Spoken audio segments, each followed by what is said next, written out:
Hi, my name is Cyclopedia, short for Casombrerong Britannica Encyclopedia Wikipedia. And yeah, I have my hat removed just for this segment, and my role here is very simple and easy. Let me begin my task by asking.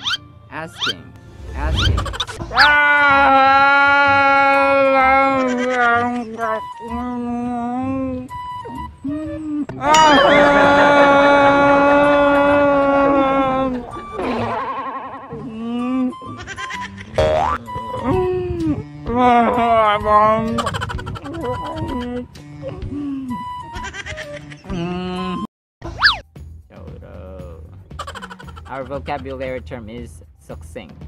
Bigyan ng ice cream si Toto para hindi na umiyak.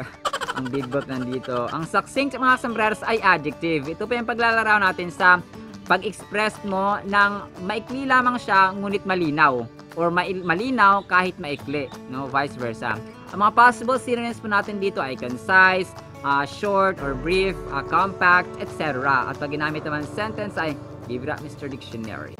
Toto fervently described George's speech as succinct, but full of grandiloquence. Succinct. George. Do you know George Dewey? And by the way, it's Dewey, not Dewey for American pronunciation. Dewey. Do you know him? Si Sir George Dewey, mga sombreros, ay ang American naval commander na tumalo lang naman sa Spanish fleet sa labanan sa Manila Bay noong taong 1898 na kasagsagan ng American-Spanish War. So malaki ang utang na loob natin sa kanya sapagkat ginamit siya ng Panginoon para matalo ang ating mga katunggali or kalaban na mga Espanyol. Ang unang asawa ni George Dewey, mga sombreros, ay namatay. So nagkaroon po siya ng pangalawang asawa. Basahin po natin, no, yung mga second wife. Matthew 5:31-32, sinabi rin naman, kapag makikipaghiwalay ang isang lalaki sa kanyang asawa, ito'y dapat niyang bigyan ng kasulatan ng paghiwalay. Ngunit sinasabi ko sa inyo, kapag nakipaghiwalay ang isang lalaki sa kanyang asawa, maliban kung ito ay nakikiapid, itinutulak niya ang kanyang asawa sa pangalunya. At sino mang makipag-asawa sa babaeng hihiwalayan ay nagkakasala rin ng pangangalunya. 1 Corinthians 7:39, ang babae ay nakatali sa kanyang asawa habang nabubuhay ito. Kapag namatay ang lalaki, ang babae ay malaya ng mag-asawa sa sino mang maibigan niya. Ngunit dapat ay isa ring mananampalataya sa Panginoon. Romans 7:2-3, halimbawa, ayon sa kautusan, ang isang babae ay nasasakop sa kanyang asawa habang nabubuhay ito. Subalit kung mamatay na ang lalaki, malaya na ang babae sa batas na nagtatali sa kanya ay sa lalaking iyon. Kaya nga, siya ay magkakasala ng pangalunya kung makikisama siya sa isang lalaki habang nabubuhay ang kanyang asawa. Ngunit kung patay na ang kanyang asawa, malaya na siya sa batas na iyon at mag-asawa man siya sa ibang lalaki. Hindi siya nagkakasala sa pangalunya. Nako, very prevalent po, or very parang common ngayon yung parang nag-aasawa na lang ng kahit nabuhay pa o nangangalunya, no? Nagko-commit ng adultery, no? Parang wala kasi silang takot, no? At wala silang tamang knowledge sa Biblia. Pero yung iba naman alam na mali, so ginagawa pa din.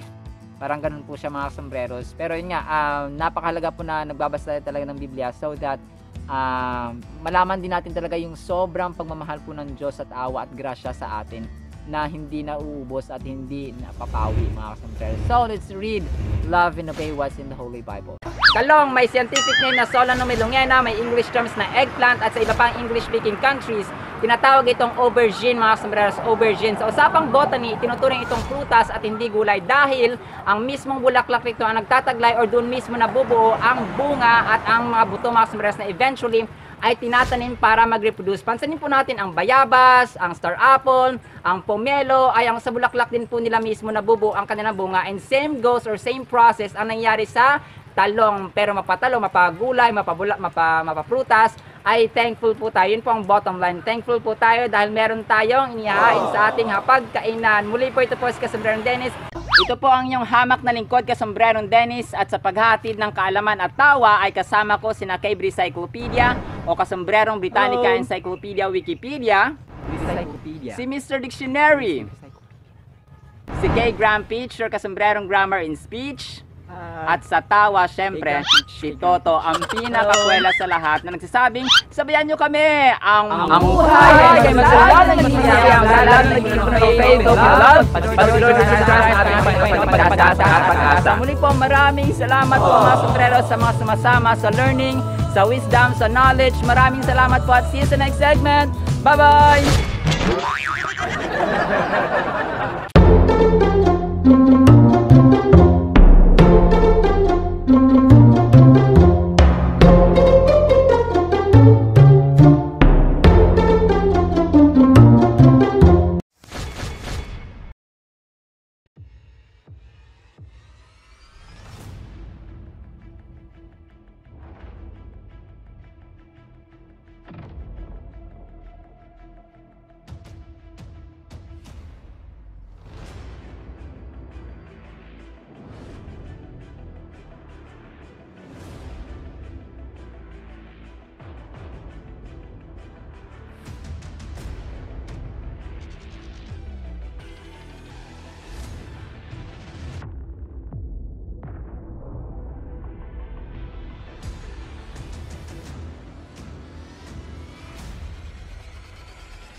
Hi, my name is Cyclopedia, short for Casombrerang Britannica Encyclopedia Wikipedia. And yeah, I have my hat removed just for this segment, and my role here is very simple and easy. Let me begin my task by asking.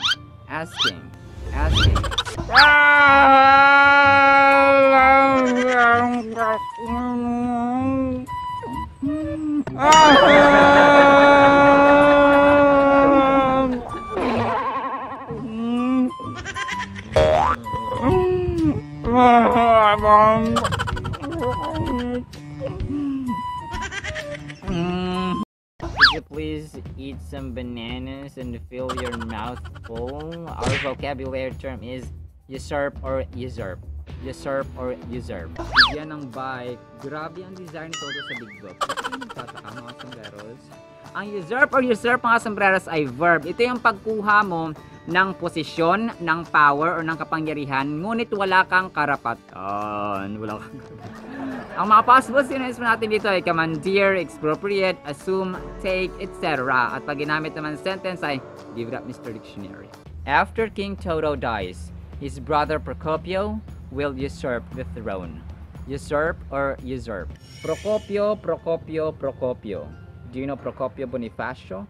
Si Procopio Bonifacio mga sombreros ay ang nakababatang kapatid ni Andres Bonifacio. Bagaman sila ay tinuring natin mga heroes, sila po ay kinalaunan na pinatay o pinaslang mismo sa utos ni General Emilio Aguinaldo. Kasi parang sa time na yon ay malapit nang maging malaya ang Pilipinas, pero hindi nila matanggap o hindi matanggap na magkapatid na Bonifacio na gano'n na yung pamamahala or bagong pamahalaan na ang umiiral. Kung kaya kinasuhan sila ng rebellion or treason.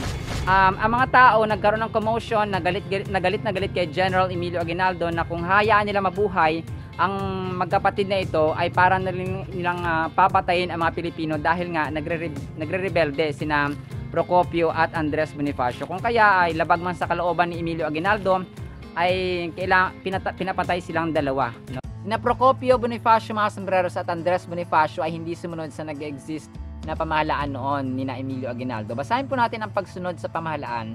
Romans 13:1-6. Sabi dito, ang bawat tao ay dapat pasakop sa mga pinuno ng pamahalaan sapagkat walang pamamahalang hindi mula sa Diyos at ang Diyos ang nagtatag ng mga pamahalaang umiiral. Kaya nga ang lumalaban sa pamahalaan ay lumalaban sa itinalaga ng Diyos at sila ay nararapat sa parusa. Ang mga pinuno ay hindi dapat katakutan ng taong gumagawa ng mabuti. Tama. Ang mga gumagawa lamang ng masama ang dapat matakot. Kung ayaw mong matakot sa mga namumuno, gumawa ka ng mabuti at pararangalan ka nila. Sila ay mga lingkod ng Diyos para sa ikabubuti mo. Ngunit kung gumagawa ka ng masama, dapat kang matakot dahil sila ay may kapangyarihang magparusa. Sila ay mga lingkod ng Diyos na nagpaparusa sa mga gumagawa ng masama. Kaya nga dapat tayong pasakop sa kanila. Hindi lamang upang hindi kayo maparusahan, kundi alang-alang na rin sa inyong buddhi. Yan din ang dahilan kung bakit kayo nagbabayad ng buwis. Ang mga pinuno ng pamahalaan ay mga lingkod ng Diyos at ito ang kanilang tungkulin. Isaiah 14:12. O maningning na bituin sa umaga, anak ng bukang liwayway, bumagsak ka rin sa lupa at nahulog mula sa langit. Ikaw ang nagpasuko sa mga bansa. So this was Satan mga sombreros kasi hindi siya nag-submit or parang hindi siya sumunod sa batas ng Panginoon, sa power at sa authority ng Panginoon, sa government ni God the Father sa heaven. Kung kaya binagsak si Lucifer at naging si Satanas mga sombreros. Kung kaya let's read, love, and obey what's in the Holy Bible.